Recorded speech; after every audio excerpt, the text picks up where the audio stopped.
प्राकृतिक संख्याएं यानी नेचुरल नंबर्स है। यह वह संख्याएं हैं जो संख्या का नाम लेते ही दिमाग में आती हैं, जैसे कि 1, 2, 3, 4, 5, 6 इत्यादि। इसे हम प्रतीक n से प्रकट करते हैं। अब इनमें एक संख्या जोड़ते हैं 0, तो यह श्रृंखला कहलाएगी पूर्ण संख्याएं यानी होल नंबर्स, जो कुछ इस प्रकार हैं 0, 1, 2, 3, 4, 5, 6 इत्यादि, जिसे प्रतीक w से प्रकट किया जाता है। संख्याओं में अगर प्राकृतिक संख्याओं का ऋणात्मक रूप यानी ऋण 1, ऋण 2, ऋण 3 इत्यादि भी लें तो वह समूह कुछ इस प्रकार का बनेगा। इन्हें हम पूर्णांक यानी इंटीजर्स कहते हैं और प्रतीक z से प्रकट करते हैं। क्या आपके मन में यह ख्याल नहीं आया कि इंटीजर्स को हम प्रतीक z से क्यों प्रकट करते हैं, ना कि i से? z जर्मन शब्द ज़हलीन से लिया गया है, जिसका अर्थ है गिनना, और ज़हल इस शब्द का अर्थ है संख्या। हम देख चुके हैं कि इन संख्याओं को संख्या रेखा यानी नंबर लाइन पर कैसे दर्शाते हैं। अब हम बात करते हैं परिमेय संख्याओं की यानी रैशनल नंबर्स। परिमेय संख्याएं वह होती हैं जिसे हम p/q से दर्शाते हैं, जहां p और q दोनों पूर्णांक हैं और q शून्य नहीं है। इसे हम प्रतीक q से प्रकट करते हैं, जो अंग्रेजी शब्द कोशंट यानी भागफल से लिया गया है। दोस्तों, लेकिन भागफल ही क्यों? क्योंकि p/q एक भिन्न है जो हमें भागफल देता है। दोस्तों, अगर परिभाषा पर ध्यान दें तो ऐसा क्यों कहा गया है कि q शून्य नहीं होना चाहिए? और क्या अब तक देखी गई संख्याओं को परिमेय संख्याएं कह सकते हैं? जी हाँ, हम इन सभी संख्याओं को p/q के रूप में दर्शा सकते हैं, जैसे कि 30 को 30/1, ऋण 5 को ऋण 5/1। यहाँ अंश p तथा हर q दोनों पूर्णांक हैं, यानी यह सभी संख्याएं परिमेय संख्याएं हैं। दोस्तों, क्या आप बता सकते हैं जैसे कि 2 का वर्गमूल, 3 का वर्गमूल, 5 का वर्गमूल, 15 का वर्गमूल, पाई या 3 का घनमूल, 5 का घनमूल इत्यादि। और ऐसी संख्याओं को हम अपरिमेय संख्याएं यानी इर्रेशनल नंबर्स कहते हैं, जिन्हें हम प्रतीक q' से प्रकट करते हैं। दोस्तों, क्या आप सोच रहे हैं कि सभी संख्याओं का वर्गमूल और घनमूल अपरिमेय संख्याएं ही होती हैं? जी नहीं। जैसे कि करनी में 4 जो होता है 2, और 2 एक परिमेय संख्या है, इसलिए करनी में 4 एक परिमेय संख्या है।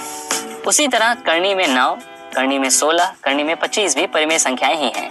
और अब घनमूल की बात करें तो 8 का घनमूल होता है 2, जो एक परिमेय संख्या है, इसलिए 8 का घनमूल एक परिमेय संख्या है। उसी तरह 27 का घनमूल, 64 का घनमूल, 125 का घनमूल भी परिमेय संख्याएं ही हैं। जो संख्याएं पूर्ण वर्गमूल यानी परफेक्ट स्क्वायर रूट्स या पूर्ण घनमूल यानी परफेक्ट क्यूब रूट्स होती हैं, वह संख्याएं परिमेय संख्याएं कहलाती हैं। और जिन संख्याओं का उचित या पूर्ण वर्गमूल, घनमूल इत्यादि नहीं होता है, उन्हें हम अपरिमेय संख्याएं कहते हैं। परिमेय और अपरिमेय इन दोनों संख्याओं को मिलाकर बनती हैं वास्तविक संख्याएं यानी रियल नंबर्स, जिन्हें हम प्रतीक r से प्रकट करते हैं। सभी प्राकृतिक संख्याएं परिमेय संख्याएं होती हैं, लेकिन सभी परिमेय संख्याएं प्राकृतिक संख्याएं नहीं होती। आपको बताना है कि दिया हुआ कथन सही है या नहीं। आप प्रश्न का जवाब सोचने के लिए वीडियो को पॉज भी कर सकते हैं। सभी प्राकृतिक संख्याओं यानी 1, 2, 3, 4 इत्यादि को हम परिमेय संख्याएं कह सकते हैं, क्योंकि इन्हें भी हम पूर्णांकों के अनुपात के रूप में इस प्रकार लिख सकते हैं 1/1, 2/1, 3/1, 4/1 इत्यादि। यानी सभी प्राकृतिक संख्याएं परिमेय संख्याएं होती हैं। अब देखना है कि क्या सभी परिमेय संख्याएं प्राकृतिक संख्याएं होती हैं। एक परिमेय संख्या लेते हैं 4/3। क्या यह प्राकृतिक संख्या है? यदि यह 4/3 न होकर 4/2 होता तो उसे हम भाग देकर 4/2 = 2 लिखकर कहते कि यह प्राकृतिक संख्या है। लेकिन 4/3 का सरल रूप है 1.3333 इत्यादि, जो एक प्राकृतिक संख्या नहीं है। यानी यह कथन सही है कि सभी प्राकृतिक संख्याएं परिमेय संख्याएं होती हैं, लेकिन सभी परिमेय संख्याएं प्राकृतिक संख्याएं नहीं होती। सभी विषम संख्याओं के वर्गमूल अपरिमेय संख्याएं होती हैं। बताइए कि यह कथन सही है या गलत। चलिए विषम संख्याएं यानी ऑड नंबर्स लिख लेते हैं 1, 3, 5, 7, 9, 11, 13 इसी प्रकार 27 तक या उसके भी आगे। अब इनके वर्गमूल लेते हैं तो यह संख्याएं कुछ इस प्रकार होंगी, जहां करनी में 1, करनी में 9, करनी में 25 क्रमशः 1, 3 और 5 होंगे, जो कि प्राकृतिक संख्याएं या कह लें कि परिमेय संख्याएं हैं। वहीं बाकी सभी संख्याएं अपरिमेय संख्याएं हैं। यानी सभी विषम संख्याओं के वर्गमूल अपरिमेय संख्याएं होती हैं, यह कथन गलत है। वास्तविक संख्याओं में से अगर अपरिमेय संख्याओं के समूह को निकाल दिया जाए तो बाकी बची हुई संख्याएं परिमेय संख्याएं होती हैं। बताइए कि यह कथन सही है या गलत। दोस्तों, परिमेय संख्याओं और अपरिमेय संख्याओं को मिलकर बनने वाले समूह को वास्तविक संख्याएं कहते हैं, यानी यह कथन सत्य है। वास्तविक संख्याओं में से अगर अपरिमेय संख्याओं के समूह को निकाल दिया जाए तो बाकी बची हुई संख्याएं परिमेय संख्याएं होती हैं। बताइए कि दी गई संख्याओं में से कौन सी संख्या परिमेय संख्या नहीं है। आप वीडियो पॉज करके अपना उत्तर सोच सकते हैं। यह प्रश्न परिमेय संख्याओं पर है, तो इसे हल करते समय परिमेय संख्या की परिभाषा ध्यान में रखिए। चलिए देखते हैं पहला विकल्प, ऋण 11/3। परिभाषा के अनुसार ऋण 11 और 3 दोनों पूर्णांक हैं और हर शून्य नहीं है, यानी यह एक परिमेय संख्या है।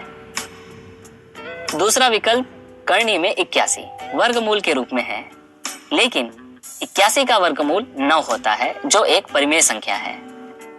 तीसरा विकल्प भी वर्गमूल ही है, लेकिन 15 का वर्गमूल एक अपरिमेय संख्या होती है।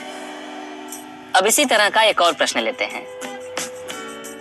दी गई संख्याओं में से कौन सी संख्या या संख्याएं परिमेय संख्याएं हैं? आप उत्तर सोचने के लिए वीडियो पॉज कर सकते हैं। चलिए देखते हैं पहला विकल्प, करनी में 27। दोस्तों, 27 का वर्गमूल कोई पूर्ण संख्या नहीं होती है, इसलिए यह परिमेय संख्या नहीं है। अब अगला विकल्प, ऋण करनी में 25। यहाँ हम 25 का वर्गमूल निकालकर 5 लिखकर फिर ऋण का चिन्ह लगाएंगे, तब यह होगा ऋण 5 जो एक परिमेय संख्या है। चलिए आगे बढ़ते हैं अगले विकल्प की ओर, 27 का घनमूल। दोस्तों, यहाँ हमें वर्गमूल नहीं बल्कि घनमूल पूछा जा रहा है और 27 का घनमूल 3 होता है जो एक परिमेय संख्या है। दोस्तों, घनमूल और वर्गमूल पर ध्यान दें। चलिए अब लेते हैं आखिरी विकल्प, करनी में 8 गुणे करनी में 2।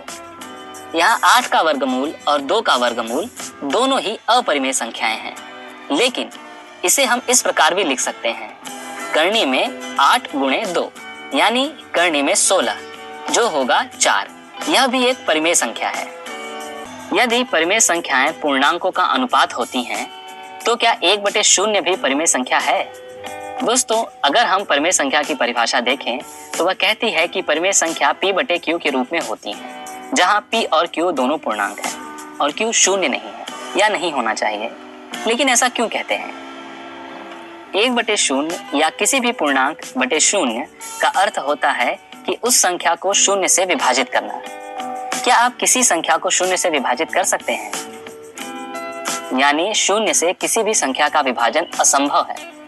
इसलिए p/q में जहां q 0 हो उसे अपरिभाषित संख्या कही जाती है। 1/0 एक परिमेय संख्या नहीं है, बल्कि यह अपरिभाषित है। ऐसे ही करनी में 2 को करनी में 2/1 लिखकर कह सकते हैं कि यह परिमेय संख्या है। आप इसका जवाब सोचने के लिए वीडियो पॉज कर सकते हैं। परिमेय संख्या की परिभाषा के अनुसार p और q दोनों पूर्णांक होना आवश्यक है।